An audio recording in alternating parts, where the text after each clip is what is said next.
Assalamualaikum Sung Rawo, Sobat Migran Pun. Kemarin kita sudah membahas tentang persyaratan untuk S1 Jepang. Nah, kali ini masih bersama Mas Arif. Mas Arif, kita akan melanjutkan pembahasan tentang sektor pekerjaan yang paling favorit di Jepang dan biayanya. Biasanya kalau melihat dari situasi di lapangan dan penawaran kerja, yang sangat-sangat diminati adalah nursing care. Nursing care. Ya, atau job perawat lansia. Bahkan yang non keperawatan pun berminat untuk di bidang tersebut. Wow. Cuman yang jadi pertanyaan saya pribadi adalah atau pertanyaan kita bersama deh. Ya. Kami juga dari RSO juga jadi pertanyaan, kenapa kok anak yang non keperawatan juga berminat di perawat lansia? Nah, gitu. Jadi ada jawabannya, mereka ingin mencoba hal baru, mereka ingin mencobalah dalam arti kata, karena mereka belum ada pengalaman sama sekali. Nah, ada beberapa CPNI yang dulu sudah berangkat dari, katanya sih dari broker, tapi kita nggak tahu dari mana, tapi nggak tahu juga dapat nomor saya dari mana. Dia nanya, atau dia curhat deh waktu itu, dia bilang, Kak, bagaimana caranya pindah bidang? Lah, kamu emangnya baru berapa tahun di Jepang? Baru 3 bulan, Kak. Terus kamu pindahnya kenapa? Nggak sanggup, Kak. Kenapa? Pekerjaan aku nggak sesuai dengan aku ekspektasikan, Kak. Kenapa emangnya? Maaf, saya ngomong di sini, pekerjaan itu kotor. Misalkan si pasiennya muntah, atau si pasiennya ngompol, si pasien juga pupnya berantakan gitu misalkan, itu dia harus bersihkan gitu, beresin. Nah, saya bilang, emangnya kamu sebelum berangkat sebagai nursing care ini nggak disebutin kerjaan main kamu tuh atau main pekerjaan kamu tuh apa? Enggak, Kak, aku cuman taunya penawaran kerjanya bagus, gajinya gede, lemburnya banyak, jadi di sini bonusnya banyak, gini. Udah yang indah-indah gitu ya. Ya, yakinan indah sehingga dia lupa loh pekerjaan dia itu di Jepang sebagai apa dan apa yang akan dihadapi, dia nggak tahu gitu loh. Nah, itu yang menjadi PR bagi bagi kita yang tahu untuk menyampaikan kepada mereka yang tidak tahu pekerjaan nursing care itu sebagai apa sih yang akan ditemukan saat di Jepang nanti gitu. Ada setiap harinya, gimana nyiapin mental juga gitu ya. Ya. Tapi alhamdulillah sampai sekarang setelah berbagai informasi dari sana sini mereka dapatkan, akhirnya untuk job nursing care sendiri pun sudah mulai banyak orang berpikir untuk ke sana, karena tidak semudah atau tidak seindah dari penawaran kerja yang ditawarkan oleh perusahaan dengan gaji yang gede, dengan bonus yang banyak berkali lipat, terus dengan ini semua bla bla bla. Nah, jadi mereka sampai lupa apa dari job desk-nya itu tadi. Nah, untuk yang kedua terbanyak itu adalah antara pertanian dengan pengolahan makanan. Oh, Mas, pertanian pengolahan makanan. Ya, pertanian itu yang pertama alasannya karena mudah dan gampang. Udah untuk tesnya di sini ya, ketemunya sawah, ladang. Cuman yang jadi permasalahan adalah di Jepang itu nanti bukan hanya itu yang ditemukan. Kita juga, kan saya ini juga ekspor dari pertanian dulu di Jepang. Dari kita sebelum sebelum tanimaku itu apa ya, penyemaian, dari penyemaian sampai kita packaging atau packing itu ada tanggung jawabnya masing-masing gitu loh. Jadi sampai kita nanti ngepak, dari penyemaian sampai ngepak itu ada tanggung jawabnya masing-masing.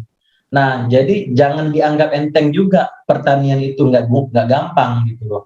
Kalau misalnya salah-salah memberikan obat atau salah-salah memberikan zat hama ke tumbuhan, itu bisa mati juga tumbuhan gitu. Jadi jangan karena tesnya gampang terus milih pertanian tanpa pengen tahu dulu apa sih pertanian itu juga nggak boleh, jangan terlalu dianggap gampang.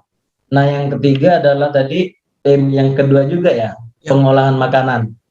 Nah, pengolahan makanan ini udah mulai berkurang dari sebelumnya. Karena apa? Karena tes skillnya sudah dalam bahasa Jepang total. Jadi karena tes skillnya sudah dalam bahasa Jepang semua, banyak yang berpikir, tesnya udah makin susah, aku pindahnya ke pertanian aja. Tesnya udah makin susah, aku pindahnya ke peternakan aja. Gitu loh. Jadi, udah mulai berkurang untuk pengolahan makanan. Tapi tetap ada, cuman udah mulai berkurang. Karena tesnya sudah menggunakan bahasa Jepang. Nah, ini nih, yang terakhir ini, yang food service. Nggak tahu kenapa, padahal jadwalnya sangat banyak di Indonesia, tetapi peminatnya masih sangat kurang. Food service paling banyak peluangnya ya, terbuka ya, schedule-nya paling banyak gitu sekarang. Kalau pengolahan makanan sekarang kan kayak di hall gitu. Misalnya di bulan 9 adanya cuma sekian, bulan 10 adanya cuma sekian. Tapi kalau yang food service itu banyaknya, pakai banget. Cuman peminatnya kurang. Mungkin ini menurut pendapat saya, Indonesia ini kan dominannya Muslim, ya, kita kan kebanyakan Islam di sini.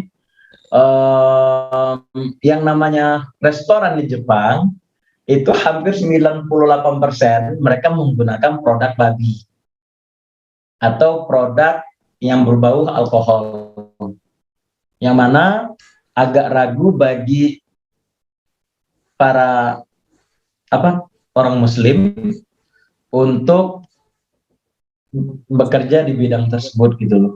Jadi mungkin karena hal itu atau karena kemampuan bahasanya tidak terlalu mumpuni, bisa jadi antara kedua itu. Nah, jadi kalau ditanya mana yang paling banyak, seperti saya sampaikan tadi gambarannya. Oke.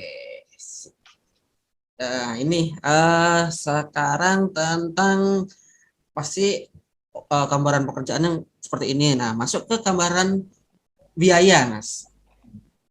Oke, biaya pra dari istilah pra ya. Oke. Yang pertama itu adalah biaya visa.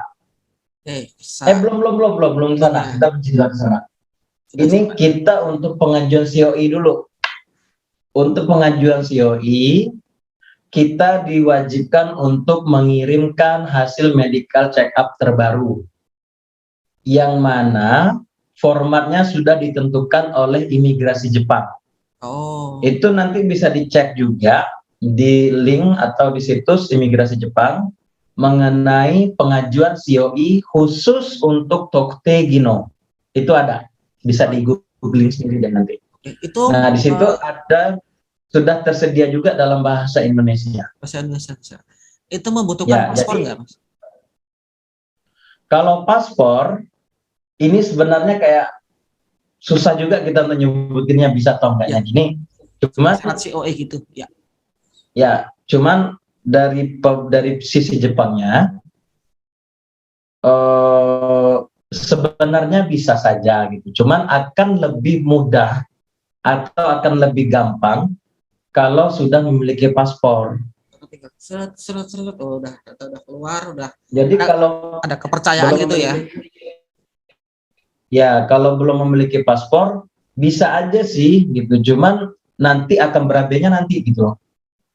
Nah, maksudnya di sini kalau bisa dari pemerintah Indonesia, di pihak imigrasi atau BP2MI bisa kerjasama lah dengan pihak imigrasi untuk gimana caranya nih menggampangkan para CPB Jepang ini, yang siswa Jepang ini bisa dapat tim paspor, apalagi mereka yang newcomer yang notabene belum pernah ke luar negeri sama sekali. Gitu. Jadi nggak memiliki paspor bisa, atau memiliki paspor juga bisa. Cuman diharapkan sudah memiliki paspor. Lebih mudah ya. Gitu. Nah, jadi mengirimkan hasil medical check up yang sehat lah ya, jangan yang sakit yang dikirim ke Jepang, ntar nggak dapat COI-nya loh. Nah, terus dikirimkan ke Jepang. Kalau kami biasanya menggunakan DHL. Nah, DHL itu dari Indonesia ke Jepang, kalau Indonesianya dari daerah mungkin agak lebih mahal, 100 atau 200 ribu. Kalau dari Jakarta pengirimannya itu 500 ribuan. Bisa jadi dari daerah itu 6 atau 700 ribu. Atau bagi yang merasa keberatan bisa menggunakan IMS atau dari Pos Indonesia yang sistemnya sistem IMS. Itu nggak mahal, itu paling cuma 200-300an deh kalau nggak salah. Nah, itu setelah dikirimkan berarti biaya MCU dengan biaya pengiriman kalau kita totalkan 2 juta deh. 2 juta. Paling mahal. Itu MCU biaya sendiri? Ya, MCU biaya sendiri. Terus, karena termasuk dokumen pribadi kita. Oke. Dokumen pribadi biasanya itu biayanya sendiri, Mas. Oh ya. Siap. Terus itu harus MCU lengkap atau cukup keterangan sehat aja itu? MCU lengkap yang formatnya sudah diberikan oleh migrasi Jepang tadi. Jadi migrasi Jepang itu sudah memberikan formatnya lengkap, ada bahasa Indonesianya. Nah, jadi pihak rumah sakit juga ngelihat, oh langsung paham gitu. Ini pengisiannya untuk ini. Jadi mereka udah bisa langsung ngeh atau langsung ngerti gitu. Nah, terus berikutnya adalah ketika COA sudah berhasil didapatkan dari Jepang, nanti pihak pengaju yang ada di Jepang atau TSK atau RSO atau dari perusahaan langsung mengirimkan ke kalian langsung yang ada di Indonesia beserta kontrak kerja yang asli. Karena itu ketentuan dari pemerintah untuk verifikasi di BP2MI ketika pengajuan EID untuk di Cisco TKLN. Nah, terus nanti setelah terima, yang pertama kan kita mengajukan EID dulu nih ya ke BP2MI untuk dapetin EID melalui input data di Cisco. Nah, setelah dapat, sebelum itu bayar BPJS dulu tenaga kerjaan yang luar negeri. Taruhlah range-nya antara 400 sampai 800 ribuan deh. Kita ambil tengah-tengahnya sekitar 500-an ke bawah. Ya. Nah, 500 ribu, terus tadi MCU dengan pengiriman 2 juta 500. Oh iya. MCU itu nanti sarkesnya itu bebas atau sudah ditentukan, misalnya darah ini harus ke sini gitu? Enggak. Asalkan memenuhi dari persyaratan yang mereka tulis di dalam format imigrasi itu tadi, itu nggak masalah. Jangan ada miss satu pun nggak boleh. Jadi saran saya bagi kalian yang ingin medical, setelah kalian print dulu formatnya, terus kalian bawa ke rumah sakit atau klinik atau lab yang kalian ingin pergi untuk medical, tanyain dulu, Mbak, Mas, Pak, Bu, dengan format kayak gini di sini lengkap atau enggak, atau bisa memenuhi semua persyaratan yang udah tertulis atau belum. Tanyakan itu dulu. Setelah tanyakan, terus mereka bilang, oh ini bisa, kami lengkap, gini, silakan untuk dilanjutkan. Tapi kalau ada beberapa rumah sakit atau lab atau klinik yang bilang, oh maaf kita belum ada alat untuk ini, kita belum ada alat untuk ini, itu jangan. Karena nggak boleh dilempar-lempar. Misalkan kalian ke klinik A, ternyata di klinik A nggak bisa. Mereka bilang, kalian ambil aja nih yang tes A, B, C-nya di sini, tes D, E, F-nya di tempat lain, itu nggak boleh. Tetap harus di satu tempat. Jadi klinik atau lab atau rumah sakit. Kalau memang salah satu pun nggak bisa, mending harus cari yang satu tempat dan dia mampu memenuhi persyaratan sesuai dengan format tadi itu ya, yang bisa diunduh di imigrasi Jepang ya. Dan nanti bisa di googling deh, di googling format untuk pengajuan COI Toktegino, ada tuh nanti lengkap di sana. Terus kita kembali lagi ke biaya. Setelah EID kita dapatkan, berikutnya adalah kita pengajuan visa. Nah, pengajuan visa ini harus sesuai dengan domisili KTP. Tuh domisili KTP. Jadi bagi kalian kan setiap daerah itu ada yurisdiksinya. Ya. Nah, misalkan nih kalian KTP-nya itu di Bali. Ya. Kan di Bali ada nih konjen Jepang yang ada di Bali kan ada. Nah, cuman bersikeras juga ingin ke Jakarta, nggak bisa. Pasti akan ditolak oleh kedubes yang ada di Jakarta. kalian nggak bisa pengajuan visanya ke sini karena yurisdiksi kalian adalah di Bali. Di Bali. Gitu. Nah, jadi kalau Bali ya di Bali, kalau yang di Surabaya yang Surabaya, kalau yang di Jakarta Medan atau Makassar. Jadi nggak bisa dipaksa mereka yang Kalimantan maunya ke Medan, itu nggak bisa. Loncat kemana gitu nggak bisa ya? Nggak bisa karena sudah ada ketentuannya. Untuk ketentuan yurisdiksi bisa di googling juga. Yurisdiksi Jepang yang ada di Indonesia itu nanti keluar nanti tuh daerah-daerahnya di mana-mana saja mencakup. Misalkan kalau Medan itu dari Medan, Aceh, Padang, Riau itu masuknya ke Medan misalkan. Itu nanti ada tuh lengkap yurisdiksinya di sana. Baik. Nah, pengajuan visa untuk di Jakarta saat ini setahu saya itu naik 10.000 jadi 590.000. Atau yang di luar Jakarta itu adalah 390.000 saat ini, naik 10.000 dari tahun lalu. Nah, berarti sekitar 500-600an lah kalau kita hitung Jakarta. 600an. Nah, tadi bisa dihitung ya masing-masing ya dari awal. Nah, berikutnya adalah ketika visa berhasil didapatkan, otomatis adalah kita sudah memiliki jadwal penerbangan juga. Ya kan, jadwal penerbangan yang otomatis juga membutuhkan hasil PCR untuk berangkat ke Jepang nantinya. Nah, sampai hari ini peraturan dari pemerintah Jepang adalah 3 kali 24 jam sampai landing ke Jepang. Sampai landing ke Jepang ya. Dari itu dihitung dari penerbitan. Semenjak sampel diambil. Oh, sampel diambil. Oke. Ya, semenjak sampel diambil. Makanya nanti ada juga gitu dari mana ya, dari pemerintah Jepang itu di situs Gaimusho atau situs imigrasi lupa saya, itu mereka sudah tekankan, sudah ada list dalam bahasa Indonesia juga atau format dalam bahasa Indonesia cara pengambilan bukan antigen, swab PCR, jamnya jam berapa, di mana, terus hasilnya keluar jam berapa gitu, itu semua sudah ada. Nah, tinggal kita menjalani aja. Dan biasanya rumah sakit atau klinik atau lab yang sudah terbiasa dengan format tersebut sudah tidak perlu diragukan lagi seharusnya, gitu. Nah, itu semua kita akumulasikan berapa ya? Kira-kira ya 3, 4, 5 jutaan kali ya. 5 jutaan. Nah, kalau sekitar 5 jutaan. Tiket juga pribadi, ya? Tiket pesawat pribadi. Nah, untuk tiket pesawat nih, masing-masing berbeda-beda memang. Cuman kembali lagi ke negosiasi. Aturan dari pemerintah Jepang tidak mewajibkan perusahaan penerima untuk membelikan tiket bagi calon pekerja dari luar.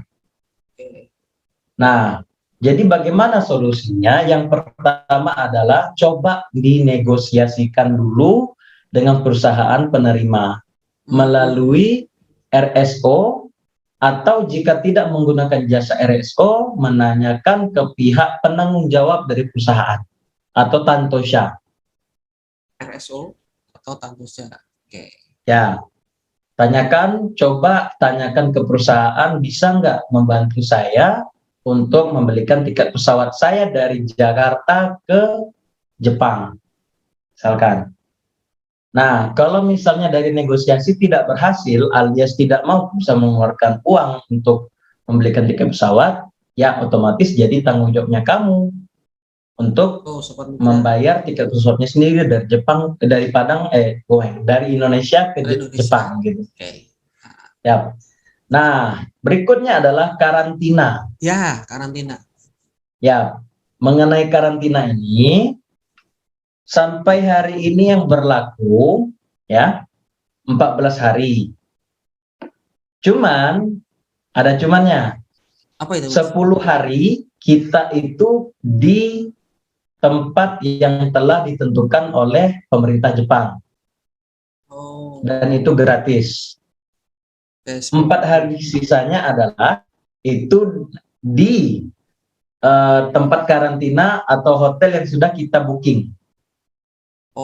Jadi kita harus. Cuman ini peraturannya suka berubah-berubah. Kita belum tahu nih Sampai nanti seluruh dunia diizinkan masuk ke Jepang, kita belum tahu peraturannya bagaimana. Mereka masih membicarakan. Gitu ya? Nah, kalau misalkan yang 10 hari di tempat pemerintah Jepang, 4 hari tempat karantina kita, otomatis jauh lebih murah. Bisa jadi karantinanya cuma sekitar 2 juta atau 3 jutaan. Tapi kalau peraturannya kembali ke yang lama, alias 14 hari karantina di tempat yang ditentukan, bukan di tempat yang kita tentukan, seperti hotel atau homestay atau apalah gitu. Nah, kalau kayak gitu ceritanya, kita siap-siap menyediakan uang minimal 7 juta. Makanya saya bilang, coba usahakan untuk negosiasi ke perusahaan. Kalau di RSO kami, itu biasanya sudah satu paket. Jadi yang kami sampaikan ke perusahaan, di situ sudah termasuk tiketnya, di situ sudah termasuk karantinanya. Alhamdulillahnya begitu. Sudah bisa. Jadi bisa memberikan semangat juga kepada calon PMI yang masuk dari kami untuk bekerja ke Jepang tanpa memikirkan lagi uang tiket pesawat atau uang karantinanya tadi. Tanpa harus neko-nekonya gimana gitu kan ya. Iya. Terus masalah karantina PCR, kalau vaksin gimana itu infonya? Untuk vaksin belum ada kejelasan lagi sampai hari ini. Semuanya masih di bawah pembicaraan. Nah, di sini kita nggak berani nih ngomong spekulasi. Cuman banyak yang bilang bisanya cuman vaksin A doang, vaksin B nggak bisa, vaksin C nggak bisa, ini nggak bisa. Tetap hati-hati dengan informasi.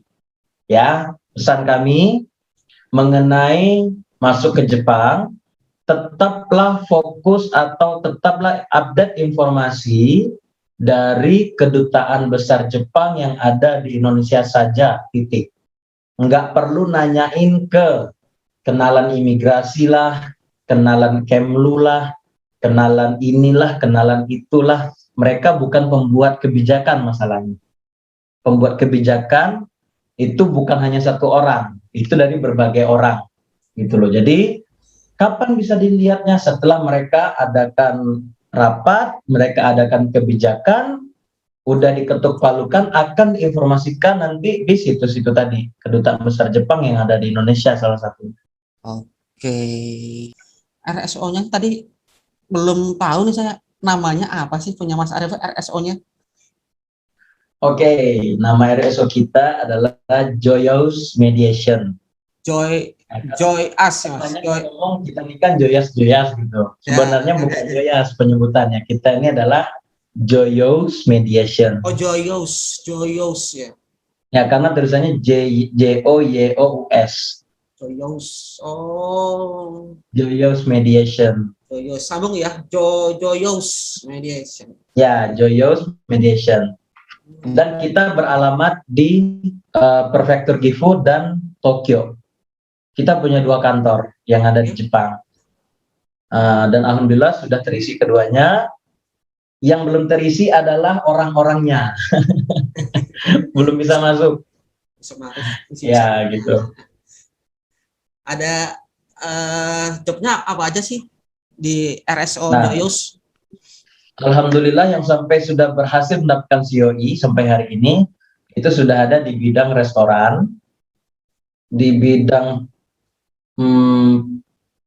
pertanian, di bidang nursing care, juga ada beberapa bidang yang lain yang ada di Jepang. Itu saya belum tahu lagi tuh detailnya gimana, karena belum saya tanyakan juga. Gitu. Nah, jadi mainnya 3 tuh tadi, ada nursing care, ada pertanian, ada restoran. Yang ada di Jepang. Pendaftaran terdekat kapan ini? Pembukaan pendaftaran RSO di Joyous. Kalau kami itu sifatnya ya kapan aja boleh, nggak masalah. Sobat migran. Mau daftar saat ini juga silakan, mau daftar besok-besok juga silakan. Mau mendaftar sebelum ada persyaratan juga silakan, nggak masalah. Yang jadi masalahnya adalah kapan nih loker terbarunya turun. Nah, Itu yang jadi permasalahannya. Karena kebanyakan mikirnya gini, udah daftar otomatis langsung ada loker. nah itu pasti pengennya kan cepet. Ya, daftar, karena bisa cepet berangkat gitu ya. Biasanya pencari ya, kerja karena itu tadi yang saya bilang, kita sudah mengupayakan untuk menawarkan ke beberapa perusahaan yang ada di Jepang. Cuman kebanyakan melalui informasi dari atasan saya, mereka masih belum mau karena belum tahu nih kapan pemerintah Jepang mengizinkan orang asing untuk masuk ke Jepang gitu loh. Nah, jadi kita hold dulu sekarang, belum ada untuk yang dari Indonesia informasinya. Ya, itu kalau para sobat migran pengen daftar itu di mana sih? Apakah daftar langsung atau lewat email atau lewat dikirim pakai merpati pos atau gimana gitu? Kita bisa lihat, kita punya Facebook, halaman Facebook official punya kami, yaitu di Joyous Mediation Indonesia. Nah, kalian bisa cek di sana lengkap bagaimana daftar ke kami, informasi loker terupdate yang dari Joyous Mediation juga, ataupun di mana lokasi kami, nomor telepon yang bisa dihubungi, dan lain-lain semuanya. Kalian bisa akses di media sosial Facebook, halaman Facebook kami, yaitu Joyous Mediation Indonesia page. Nah, di situ sudah sangat lengkap. Oke, sip. Terima kasih Mas Arif. Begitu sobat migran tentang SSW. Kayaknya ini masih belum cukup, masih ada beberapa seri-seri lagi, beberapa bapak lagi. Nah, ini baru bapak apa ya, bapak ngopi-ngopi, nanti cemilannya nanti lagi, baru nanti ada makan besar gitu ya kan. Oke, sobat migran, kita bisa ambil kesimpulan dari penuturan beliau dari Mas Arif. Bisa sobat migran persiapkan ini, yang perlu dipersiapkan bisa cari tahu dulu proses yang benar, cari tahu jobnya ngapain aja, biar nggak kayak tadi asal berangkat terus sampai sana ngeluh kok gini ya kerjaan kayak gini gitu Mas Arif ya. Terus cari tahu RSO-nya terregister enggak. Oh iya, RSO Joyous tadi ada registernya enggak? Kita ada register, bisa dicek di di list RSO yang ada di Jepang. Itu kita ada di nomor registrasi, maaf aku nggak hafal. Okay. Mana ya? Itu ada di ini, di 19 strip 001421. Itu nomor registrasi kita yang ada di MOJ Jepang. Oke, monggo sobat migran bisa cek di situ, bisa cari tahu RSO-nya RSO Joyous, bisa lihat Facebook, bisa lebih kenal lagi. Yang ya, insya Allah kita sudah terverifikasi untuk bisa membantu support bagi CPMI ataupun perusahaan yang ada di Jepang. Oke, jadi sobat migran itu tadi, persiapkan dirimu untuk melengkapi persyaratan. Jangan hanya menunggu, ciptakan waktumu sendiri. Jaga kesehatan, tak tunggu suksesmu.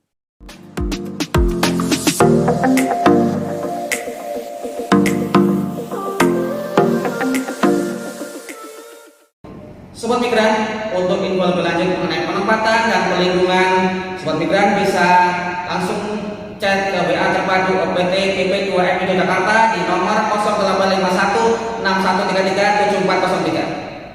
Akan kami layani semua pertanyaan sobat migran dengan senang hati pada pukul 8 pagi sampai 4 sore.